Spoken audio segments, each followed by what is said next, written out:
မိတ်ဆွေညီကိုမောင်နှမအားလုံးပဲမင်္ဂလာပါခင်ဗျာခုဒီဗီဒီယိုကိုဖွင့်ကြည့်လိုက်ပြီဆိုကြတဲ့က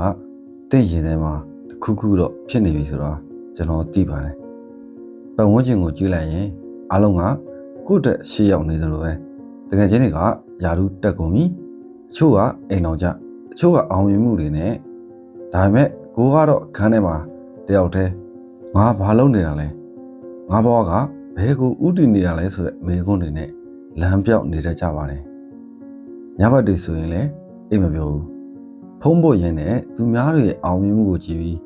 ကိုယ့်ကိုယ်ပြန်အားမလို့အားမရဖြစ်နေတယ်မို့လား။အေးဆုံးကျွန်တော်တခုပြောချင်ပါတယ်။မင်းလမ်းပြောက်နေတာမဟုတ်ဘူးဆိုတာပါပဲ။ကျွန်တော်တို့လူသားတွေက GPS မဟုတ်ပါဘူး။ဘဝဆိုတာမြင်းဖြောက်အတိုင်းသွားတာမဟုတ်ဘူး။တခါတလေမြူတွေဆိုင်းနေတတ်တယ်။တခါတလေလမ်းခွဲတွေမှားဝင်မိတတ်ပါတယ်ခုသင်ခံစားနေရတဲ့ဒီဗလာဖြစ်နေတဲ့ခံစားချက်ဟာတကယ်တော့သင်ဘောကသင်ကို message တစ်ခုပေးနေတာပါခုသွားနေတဲ့လမ်းကမင်းနဲ့မကိုက်တော့ဘူးလမ်းတစ်ခုရှာဖို့ချိန်တန်ပြီလို့တတိပေးနေတာပါဒါကြောင့်အားမငယ်ပါနဲ့လမ်းပြောက်နေတယ်ဆိုတာသင်ဟာလမ်းတစ်ခုကိုစတယ်ဖို့စင်နေဖြစ်နေပြီလို့အဓိပ္ပာယ်ရပါတယ်ဟုတ်ကဲ့ကျွန်တော်ဒီနေ့ဒီဗီဒီယိုမှာကျွန်တော်သင်ကိုလက်တဲခေါ်သားပါမယ်စိတ်တကြနေတဲ့စိတ်ကိုဘယ်လိုပြန်ကူစားမလဲကိုယ့်ရဲ့ဝါသနာနဲ့ပန်းနိုင်ကိုဘယ်လိုပြန်ရှာမလဲပြီးတော့နောက်နေ့မနေ့အိပ်ရနောက်တစ်ခါငါဘာလုပ်ရမလဲဆိုတာကိုတိတိကျကျသိသွားအောင်ကျွန်တော်ပြောပြပေးသွားမှာပါ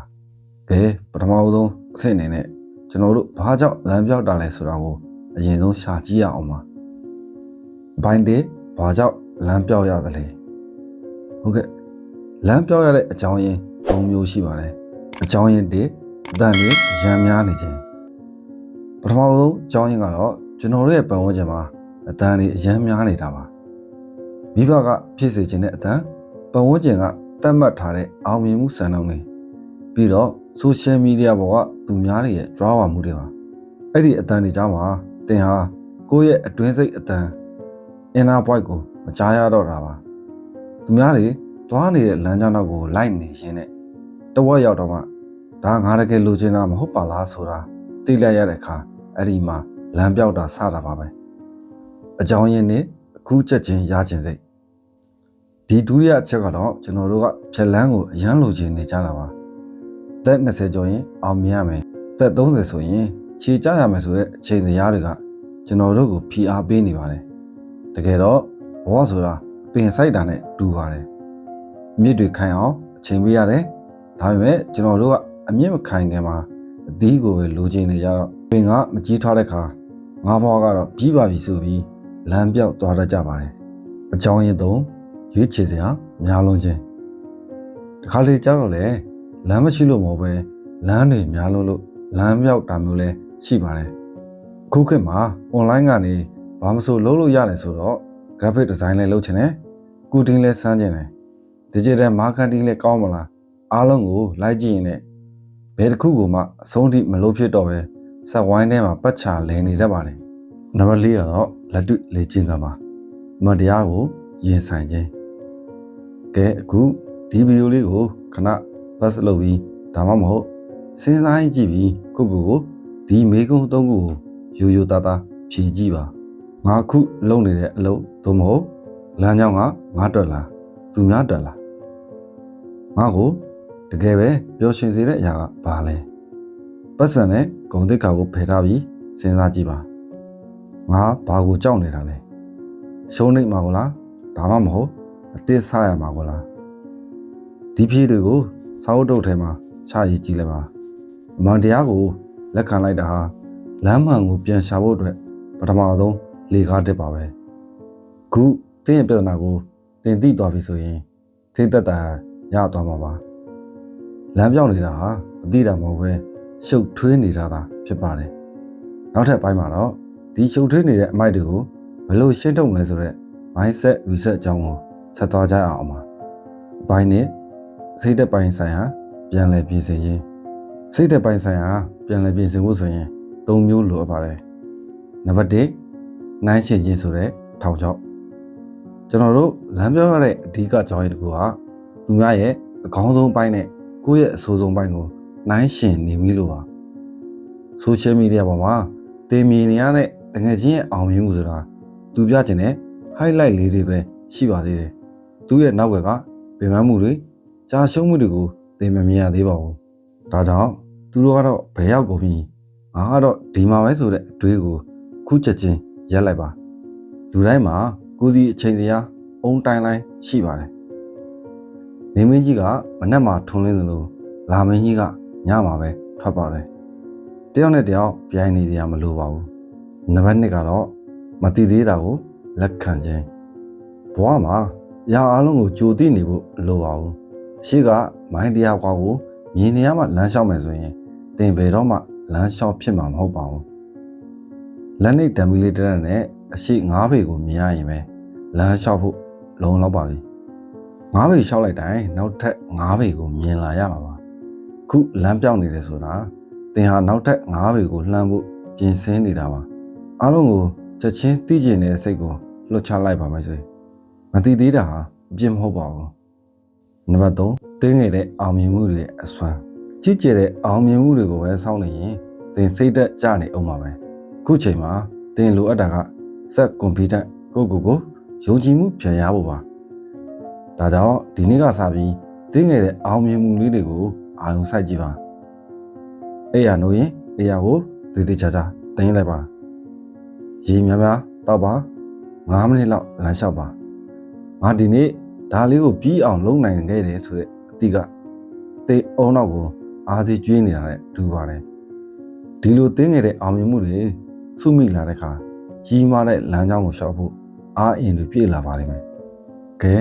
ခုကျွန်တော်နဲ့အတူတမင်လောက်မျက်စိမိတ်ပြီးအသက်ရှူကြည့်အောင်ပါဝင်လေထွက်လေကိုပဲအောင်ဆိုင်ပါအတိတ်ကနောင်တတွေအနာဂတ်ကစိုးရိမ်မှုတွေကိုခဏလေးထားခဲ့ပေးပါ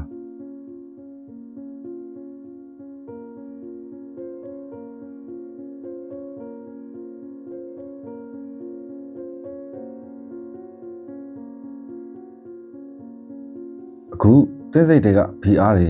နည်းနည်းရောနေသွားပြီလို့မျှော်လင့်ပါတယ်စိတ်တကူပြင်ဆင်ပြီးပြီဆိုတော့နောက်ထပ်အပိုင်း3မှာတော့ငါဘာဝါသနာပါလဲငါဘဝရဲ့ရည်မှန်းချက်ကဘာလဲဆိုတော့ကိုလက်တွေ့ရှာဖွေရပါမယ်အပိုင်း3ကိုယ့်ရဲ့ဘာနိုင်တဲ့ဝါသနာကိုပြန်ရှာခြင်းလမ်းပြောင်းနေတယ်ဆိုတာဟိုဘယ်သွားရမှမသိတော့တာပါအဲ့ဒီအတွက်ဂျပန်လူမျိုးတွေတုံးတဲ့ Ikigai ဆိုတဲ့လမ်းညွှန်မြေပုံကိုကျွန်တော်တို့သုံးကြမယ်Ikigai ဆိုတာအသက်ရှင်ရကြိုးနှက်စေတဲ့အကြောင်းရင်းလို့အဓိပ္ပာယ်ရပါတယ်။စဝိုင်းလေးခုကိုကြည့်ပါ။ကိုဝါသနာပါလား။ကိုကျွမ်းကျင်တာ။လောကကြီးကလိုအပ်နေတာ။ပတ်စံရနိုင်တာ။ဒီလေးခုလုံးရဲ့စုံမက်ကိုရှာတွေ့ရင်သင်ဟာလမ်းပြောင်းစရာမလိုတော့ပါဘူး။နံပါတ်2လက်တွေ့အလုပ်လုပ်ပုံ။ကဲခုစာအုပ်နဲ့ကရန်ထုတ်လိုက်ပါ။ကျွန်တော်နဲ့အတူဇရာလေးခုဆွဲပြီးဖြည့်ကြည့်ရအောင်ပါ။ဇရာ1ပတ်စံမရရင်တော့တင်လုံးချင်တဲ့အရာ9ခုကိုရေးကြည့်ပါဥပမာစာဖတ်တာဂိမ်းစော့တာသူများကိုကူညီတာဇယားနှစ်ထဲမှာတော့သူများတွေကတင့်ကိုမင်းဒါတော်သားပဲလို့ချီးကျူးမှုခဲ့တဲ့အရာ9ခုကိုရေးကြည့်ပါဥပမာရင်းချက်တာစကားပြောတာစရင်တွက်တာနောက်ထပ်ဇယား3မှာတော့ခုခေတ်မှာလူတွေဘာပြဿနာတက်နေကြလဲတင်ဘာကူညီပေးနိုင်မလဲဥပမာအင်္ဂလိပ်စာသင်ပေးတာစိတ်ညစ်နေသူကိုနားထောင်ပေးတာနောက်ဆုံးဇာတ်လေးထဲမှာတော့ဓာတ်ကအချက်တွေကဘယ်ရာကတင့်ကိုဝင်ငွေရှာပေးနိုင်မလဲဒီလေးခုထဲမှာထက်နေတဲ့အချက်ကိုရှာပါအဲ့ဒါဟာတင့်ရဲ့လမ်းကြောင်းတစ်ပါပဲနံပါတ်3ဝါသနာကိုအလုပ်ဖြစ်ပြောင်းလဲခြင်းလူအများစုကဝါသနာပါတာပဲလုပ်ပြီးပတ်စံမရလို့လမ်းပြောက်ကြတယ်ဒါမှမဟုတ်ပတ်စံရတာပဲလုပ်ပြီးဝါသနာမပါလို့စိတ်သက်ကြကြတယ်ခုသင်ရှာတွေ့တဲ့ဇုံဘက်ကိုသေးသေးလေးကနေစကြည့်ပါအလုပ်ထွက်ပြီးချက်ချင်းစလုပ်ဖို့မလိုပါဘူးအားလက်ချိန်မှာတရက်ကိုတနားရီလောက်ပဲချိန်ပေးပြီးစမ်းသပ်ကြည့်ပါအဲ့ဒီစမ်းသပ်မှုကနေသင်ဘဝရဲ့အတိတ်ပဲကိုပြန်တွေးပါလိမ့်မယ်ကိုဘာလုပ်ချင်တာလဲဆိုတာသိသွားပြီဆိုရင်နောက်တဲ့ပြဿနာကဘယ်ကစရမလဲဆိုတာပါပဲဂျန်စီတွေရှိနေပေမဲ့အကောင့်ထဲမှာပေါ်ဖြစ်တာဒုတိယမြောက်လမ်းပြောက်ခြင်းပါပဲဒါကြောင့်နောက်တက်ဘိုင်းလေးမှာတော့လက်တွေ့ကြစတင်ဖို့ roadmap ဘယ်လိုဆွဲမလဲဆိုတာကိုဆက်ပြောပြပါမယ်အပိုင်းလေးလက်တွေ့ကြကြစတင်ဖို့ခြေလှမ်းများနံပါတ်1အကြီးကြီးတွေးသေးသေးလေးကစလူအများစုကလမ်းပြောင်းနေတာကိုကုစားဖို့တစ်လအတွင်းချမ်းသာရမယ်ဒါမှမဟုတ်ချက်ချင်းအောင်မြင်ရမယ်ဆိုတဲ့ကြီးမားလုံးနဲ့ဝန်ထုတ်ဝန်ပိုးတွေကိုကိုယ်ခုံးပေါ်တင်လိုက်ကြတယ်အဲ့ဒီခါမှာပိုပြီးစိတ်သက်ကျသွားတတ်ပါတယ်ကျွန်တော်တို့ရဲ့နီးပြွာကအသေးဆုံးခြေလှမ်းကနေစမှာပါဥပမာသင်ကစာရေးဆရာဖြစ်ချင်တယ်ဆိုရင်စာအုပ်တော့အလုံးပြီးအောင်အာမထုတ်ပါနိုင်အောင်ဒီနေ့စာကြောင်း၃ကြောင်းပဲရေးကြည့်ပါသင်က content creator ဖြစ်ချင်ရင်ဗီဒီယိုကြီးမလုပ်ပါနဲ့အောင်ဖုန်းနဲ့10မိနစ်စာလေးပဲအရင်ရိုက်ကြည့်ပါအဓိကကတော့စာလုပ်ဖို့ပါပဲနံပါတ်2အချိန်စရာဆွဲခြင်းလမ်းပြောင်းနေတဲ့သူတွေမှာ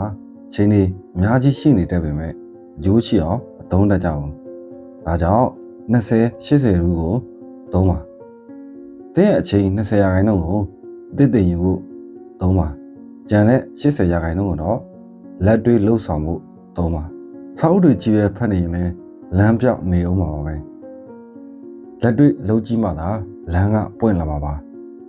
ပတ်ဝန်းကျင်ကိုတာရှည်လုပ်ပါလမ်းသေးလျှောက်တော့မယ်ဆိုရင်အထုပ်ဘိုးတွေပေါ်ပါဖို့လိုပါတယ်တင့်ကိုအားငယ်စေတဲ့ social media page တွေ